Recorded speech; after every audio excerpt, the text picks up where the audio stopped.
And he killed far more than one person, and they're roaming our streets. But Tom Holman and Kristi Noem are doing an incredible job, and we're getting them out of here. And we'll get them out. We'll get them all out. But all these things shouldn't have happened. We shouldn't have inflation. We shouldn't have had this horrible inflation where the prices have gone up. Look at eggs.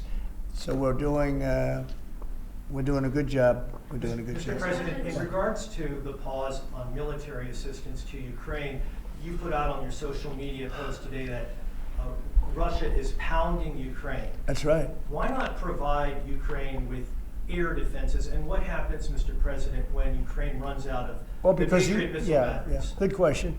Because I have to know that they want to settle. I don't know that they want to settle. If they don't want to settle, we're out of there because we want them to settle. And I'm doing it to stop death.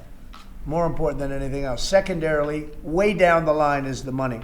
So we're in for $350 billion, and Europe is in for $100 billion. They should be in for the same or more than us. And, you know, I watched over the last week or so what's going on in Europe. This thing could end up in World War III if we don't get it settled. This could really end up in a World War III. We got to get it settled. So on Iran, how confident are you that the Iranians will negotiate with you? And is Israel on board with this outrage?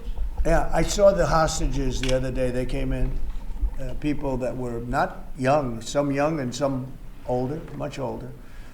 And they gave, it was hard for them to do it actually. They gave statements as to what happened. I was asking, what happened? How was it? I said, did you see anybody in there that was kind, like out of the hundreds of people that you were seeing, Hamas? Did some of them wink at you and say, don't worry, you're going to be okay, or give you a piece of bread, or no? I said, were there any people that were like kind? I was shocked. The answer was nobody. There was nobody. Just the opposite. They'd be slapped and punched. One man broke his ribs. He couldn't breathe for a month. It was brutal. I was so surprised. Could you think there'd be a couple of people that would be kind, that would say, you're going to be okay, but they had none of that. It's pretty amazing. Brian? Thank you, President. He's a kind person. Well, according to the Although not to Zelensky, he wasn't. Well, you know what, that's another But to Trump, he's conversation. been good. Yeah. Go ahead, Brian. Nice tie, by the way. Thank you. Thank you. I like yours too. Two questions. One on peace. Why don't you think any other European countries are offering a peace deal? It seems like no one's come to the table for peace except for you. Yeah. It's a very good question. Sometimes questions aren't answerable. They're in a very unusual position. They don't know how to end the war. I think I do know how to end the war. Despite the Russia hoax, I've always had a good relationship with Putin. And, you know, he wants to end the war. He wants to end it. And I think he's going to be more generous than he has to be. And that's pretty good. That means a lot of good things. Because frankly, you could have made a great deal if this war never started, you could have made a great deal. I don't know that anything would have had to be given up. This was not a war that was going to start, Brian. And it didn't start. For 4 years, somebody said, well, how do we know that? Well, for 4 years, it didn't start. I used to speak to Vladimir about it. I used to speak to him about it at length. It was the apple of his eye, but there was no way he was going in. And he knew, there were going to be consequences. But it did start.